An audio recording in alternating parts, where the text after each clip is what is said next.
So hello guys, welcome to my channel. Guys, आज मैं आप लोगों के लिए फिर से एक धमाकेदार मूवी लेकर के आया हूँ। तो अपना दिल और अपना वो आप समझ ही गए होंगे।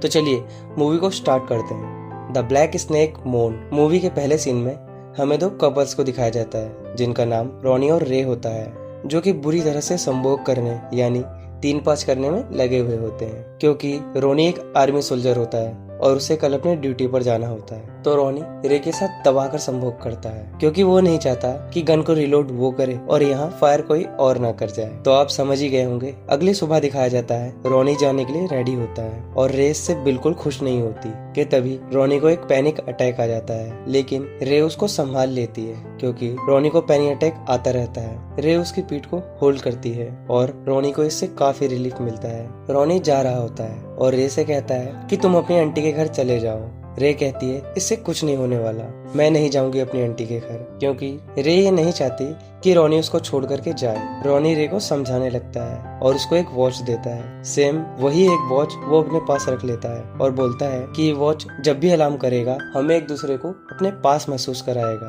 रोनी अपनी फ्रेंड के साथ कार में बैठकर वहाँ से चला जाता है। रोनी के जाने के बाद रे बहुत जोर जोर से रोने लगती है।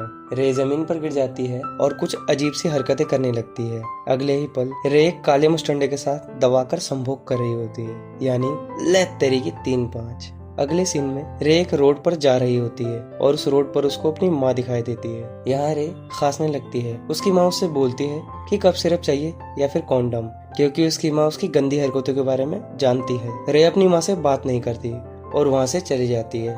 हम आपको आगे बताएंगे कि रे अपनी माँ से बात क्यों नहीं करती। फिर हमें लेस नाम का एक बंदा दिखाया जाता है जो कि पहले एक गिटारिस्ट हुआ करता था लेकिन अब खेती करता है। लेस अपने एक फ्रेंड से बात कर रहा होता है कि उसने कभी भी अपनी वाइफ रोजी पर हाथ नहीं उठाया होता है, शराब के नशे में भी। वो ऐसा इसलिए कहता है क्योंकि उसकी वाइफ उसे डिवोर्स दे रही होती है। रोज का अफेयर लेस के भाई के साथ ही चल रहा होता है। लेस आखिरी बार अपनी वाइफ से मिलने के लिए जाता है और उससे कहता है उसके साथ ऐसा मत करो, लेकिन रोज को अपनी हवस के आगे लेस का दुख दिखाई नहीं देता है और वो वहाँ से उठकर चली जाती है। बेचारा लेस रह गया ना हाथ मलता हुआ। लेस हार कर अपने घर आ जाता है और उसको बाहर अपने गार्डन में एक बोर्ड लगा हुआ दिखाई देता है जिस पर रोज लिखा हुआ होता है। वहाँ पर बहुत सारे रोज लगे हुए होते हैं और उसको अपनी वाइफ की याद आ जाती है। लेस अपनी वाइफ के लिए एक कविता बोलता है कि जिस दिन किया था तुझे प्रपोज, शरीर में मेरी थी नशे की डोज, यहाँ पर ली तूने पूरी मौज, संभोग के लिए तुझे चाहिए पूरी फौज, बातें नहीं थी तेरी एक भी सच, तू थी बड़ी लुच्चों की लुच्ची, जला दूं आज तेरी सारी कच्ची, तड़पता छोड़ गई मुझे हराम की बच्ची। ओहो गाइस, व्हाट अ लाइंस। ये महान कविता पढ़ने के बाद लेस अपने ट्रैक्टर से सारे गुलाब को कुचल देता है। फिर अगले सीन में दिखाया जाता है कि लेस एक बार में बैठा होता है। वो पहले से ही गम में घुट रहा होता है कि तभी उसके सामने एक गुलाब जामुन के जैसी मुंह वाली लड़की आ जाती है। वो लड़की लेस से बोलती है कि तेरी औरत तो तुझे छोड़कर चली गई, तो क्या हुआ, आजा मेरे साथ अंधेरा कायम करे या क्या। लेकिन वो लेस का लेजी सा मुंह देखकर वहाँ से चली जाती है और लेस वहाँ बैठकर अपनी बियर पी रहा होता है कि तभी उसके पास उसका भाई आता है जिसका फिर लेस की वाइफ के साथ चल रहा होता है। वो वहाँ लेस से मीठी मीठी बातें करके उसको पटाने आया होता है, लेकिन लेस के सर पर तो शुगर सवार होता है। वो बियर की बोतल लेकर उसके ऊपर चढ़ जाता है और उससे बोलता है निकल ले यहाँ से तू। और इधर दूसरे सीन में हमें दिखाया जाता है कि रे एक पार्टी में होती है। वो वहाँ खूब दारू पीती है और ना जाने किन किन लड़कों के साथ संभोग करती है। संभोग के दौरान उसकी वॉच बीप करने लगती है और इधर रोनी सोचता है कि रे को उसकी याद आ रही है, लेकिन रे तो अपना गेम बजवा रही होती है। पार्टी खत्म होने और गेम बजने के बाद रे जमीन पर बेहोश पड़ी होती है। रे के सारे दोस्त उसे वहाँ छोड़कर चले जाते हैं। फिर तभी रे के बॉयफ्रेंड रोनी का दोस्त गिल वहाँ पर आ जाता है और रे को अपनी कार में बैठाकर वहाँ से ले जाता है। गिल रे का रेप करने की कोशिश करता है कि तभी रे की आंख खुल जाती है और वो उससे बोलती है कि तुम्हारा तो रोनी से भी छोटा है। ये बात सुनकर गिल को गुस्सा आ जाता है और वो रे को मारने लगता है। उसके मुंह से खून निकलने लगता है और वो बेहोश हो जाती है। गिल को लगता है कि रे मर चुकी है और वो उसे सड़क पर छोड़कर वहाँ से भाग जाता है। अगली सुबह लेस को सामान फेंकने के लिए बाहर आता है कि तभी उसकी नजर सड़क पर पड़ी एक लड़की पर जाती है। उसके मुंह से खून निकल रहा होता है। वो लड़की रे होती है।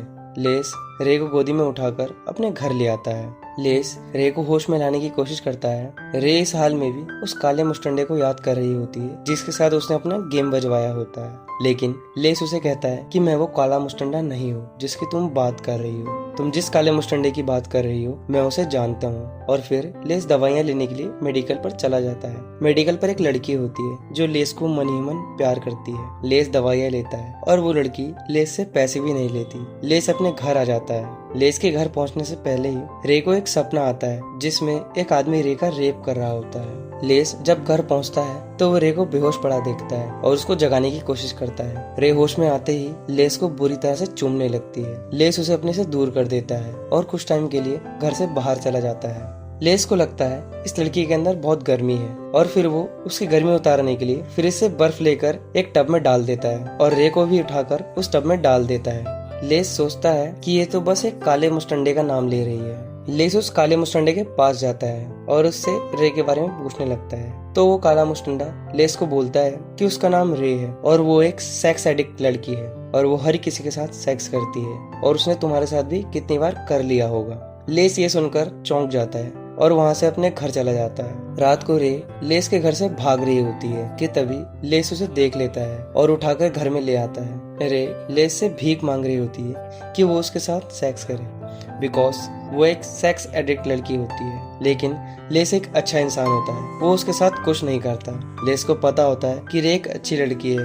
वो उसको सुधारने की कोशिश करता है। वो अपने स्टोर रूम में से एक बड़ी सी जंजीर निकाल कर लाता है और उससे रे को बांध देता है। सुबह रे पूरी तरह से होश में आ जाती है और लेस से पूछने लगती है कि वो यहाँ कब से है। लेस उसे कहता है कि तुम 2 दिन से यहाँ पर हो। तुम मुझे रोड पर बेहोश पड़ी मिली। तुम्हारे मुंह से खून निकल रहा था। तुम्हें किसी ने बहुत बुरी तरह से मारा था। रे लेस से बोलती है कि मेरे पास आपको देने के लिए कुछ नहीं है क्योंकि आपने मेरी हेल्प की है। लेस बोलता है कि मुझे कुछ नहीं चाहिए। तो रे बोलती है कि ठीक है, मैं यहाँ से जाना चाहती हूँ। जैसे ही वो चादर हटाती है तो देखती है कि उसके पेट पर एक मोटी सी और लंबी जंजीर बंधी होती है। ये देखकर रे चौंक जाती है और लेस से पूछने लगती है कि उसने उसके साथ क्या किया है और ये सब क्या हो रहा है। तो लेस उससे कहता है कि मैंने तुम्हारे साथ कुछ नहीं किया है। तुम्हारी तबीयत बहुत खराब थी, मैंने तो तुम्हें ठीक किया है। तो इस पर रे कहती है कि मैं ठीक हूँ और अब मैं अपने पैरों पर चल सकती हूँ। फिर तभी रे लेस को धक्का मार के घर से भाग रही होती है। जंजीर में बंधे होने के कारण वो जोर से गिर जाती है और लेस उसे अंदर खींच लेता है।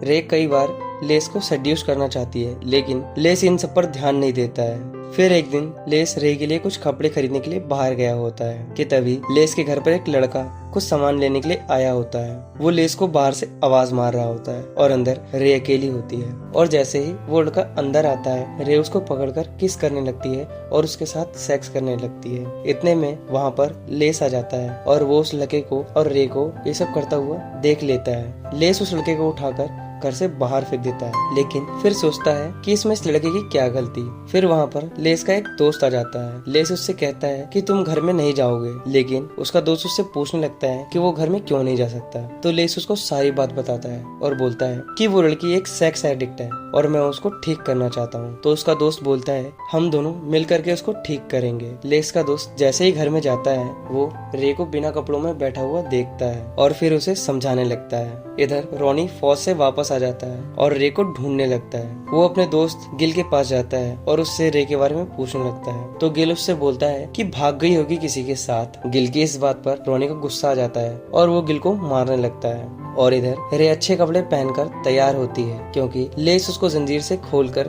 बाहर घुमाने ले जा रहा होता है। वो रे को मॉल में लेकर के आया होता है कि तभी रे को वहाँ पर अपनी माँ दिखाई देती है और रे अपनी माँ से बात करने लगती है।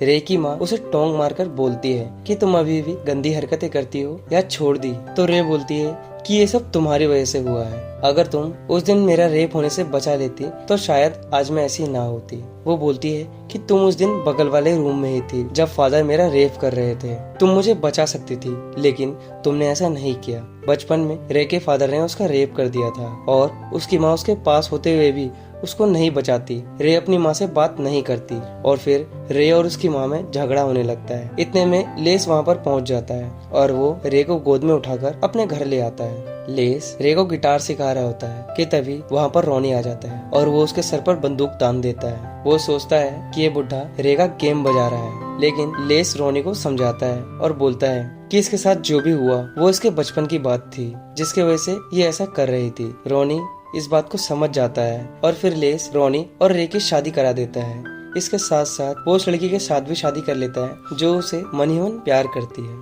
मूवी के एंड में रे और रोनी गाड़ी में बैठकर जा रहे होते हैं कि तभी रे की बॉडी में फिर से चुलबुली मचने लगती है और इधर रोनी को पैनिक अटैक आ जाता है। लेकिन रे खुद को कंट्रोल कर लेती है और रोनी की पीठ पर लेट जाती है, जिससे कि रोनी को रिलीफ मिलता है और ये मूवी एंड हो जाती है। दोस्तों, अगर आपको वीडियो अच्छी लगी हो तो वीडियो को लाइक करिएगा, शेयर करिएगा, कमेंट करिएगा और हमारे चैनल को सब्सक्राइब करिएगा। और दोस्तों, हम आप लोगों के लिए ऐसी ही कुछ धमाकेदार मूवियों का एक्सप्लेनेशन लेके आते रहेंगे, तो जल्दी से हमारे चैनल को सब्सक्राइब कर लीजिए। तब तक के लिए गुड बाय।